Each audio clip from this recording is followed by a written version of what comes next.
Hello, Sula here from MistyHilltops.com. Thanks for stopping by. In this video, I'm working on a 6x12 scrapbook double page spread titled French Cuisine. I'll be scrapping a number of photos, and I'm working with the digital scrapbook kit Kitchen Memories by Studio Basic Designs and WendyP Designs from Sweet Shop Designs. I'm also using stamps and dies. Among them is the What's Cooking stamp and die cut bundle by Stampin' Up.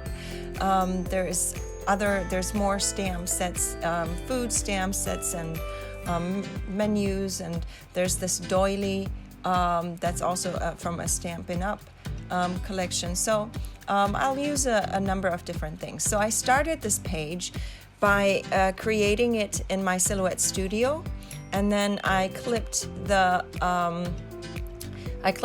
the digital papers to the elements that I had created in my Silhouette Studio file. So I build a page as a template, and then I just clip the papers to it. It doesn't even take that much time, but it gives me a good idea. And obviously with digital papers, I have to have some sort of something to go with to cut out my digital papers when I print them.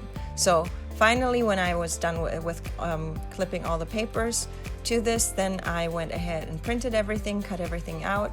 Then I roughed up the edges of each of these paper strips and pieces so that it gives my page a little more contrast. So for me, it's important to always have the edges. I run a card along the edges, but I'm not showing it because it'll take too much time and to show all that.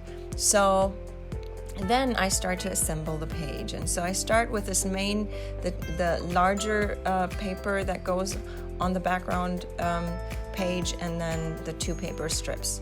And obviously the difficulty is to make sure they're aligned. Once I have one of the main paper down, I can easily align the other parts, and it'll work across the two pages. So obviously the two pages will go together, so the alignment is a little important to me. Then once I have the background cleared, now I can go ahead and add the other elements, and I like to do that to see where things will go on my page, and they slip and slide around because the edges are popping up, obviously. So it's always a little fiddly, but I like to have everything a little bit laid out on my page before I start gluing, so that I know where will things go and how do I have to put things, so that I won't have a surprise in the end because I don't know where to put things because I run out of space or something. Especially because this is laid out and planned out in my Silhouette, and so I don't everything has a spot that it's supposed to go, except for the embellishments. I usually don't add the embellishments on my Silhouette. I just put the papers there so that I can print them, and whatever elements from the kit that I do print, and that's usually the paper strips. But I don't think I printed anything else because they are usually photos of something, and I want it to look realistic, not like just another photo as an element.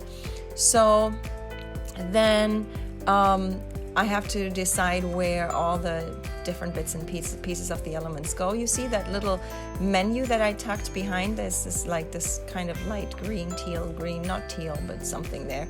And this is actually a stamp, and what I did was I kind of measured how large the stamp was, and then I created a rectangle where I picked the color from the kit.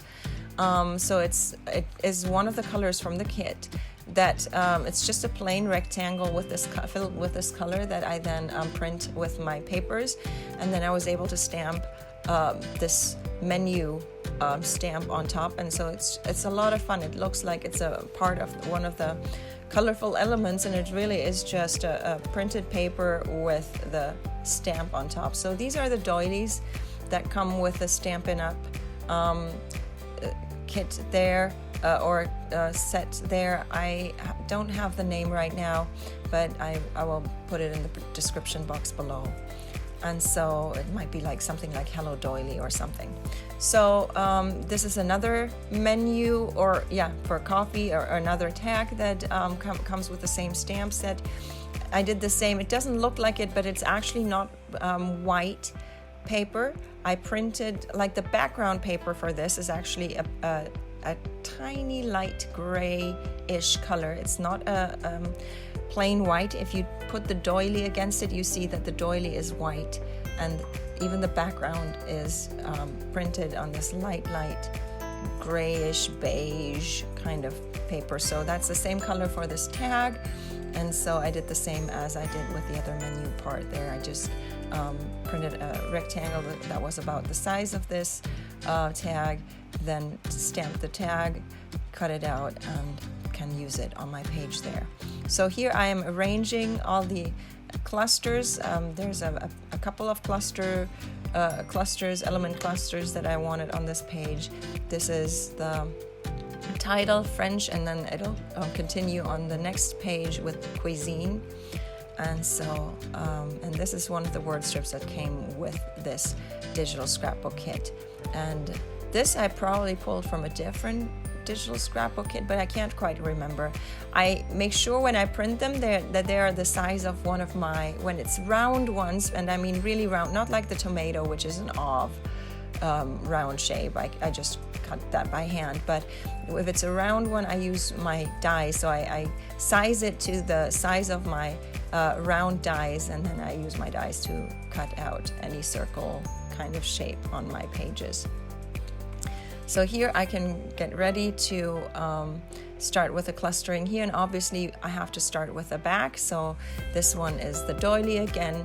It's kind of mirroring, but not really mirroring, and that's what I'm trying to do. I don't want to have an exact replication of the other corner. I just want some repetition on the page, because repetition is also helpful with things to not go too crazy. So, and obviously the cluster is different because it has different elements there that go there. So then here's this little paper strip that I add on top of the doily, and then I can cluster all the other elements there. And I still want that paper to show, so I don't want it just fully covered up with all my with all my elements there. So, but again, I can't really quite yet glue down the photos. Only now I think I have everything that goes behind the photos, so I have to be aware of the order of things. If something goes behind the photos, it needs to be glued down first, and I often make the mistake that I glued something down and I realize, oh no, something was supposed to go behind it, and so then it's a big mess because my glue is a little unforgiving once it sticks. In the beginning, for a couple of seconds, there's room to wiggle, which is why I prefer it to any double-sided tapes or anything. But once it sticks, it's really hard to get it to, you can't really do anything to change things anymore. Not with paper, it'll tear.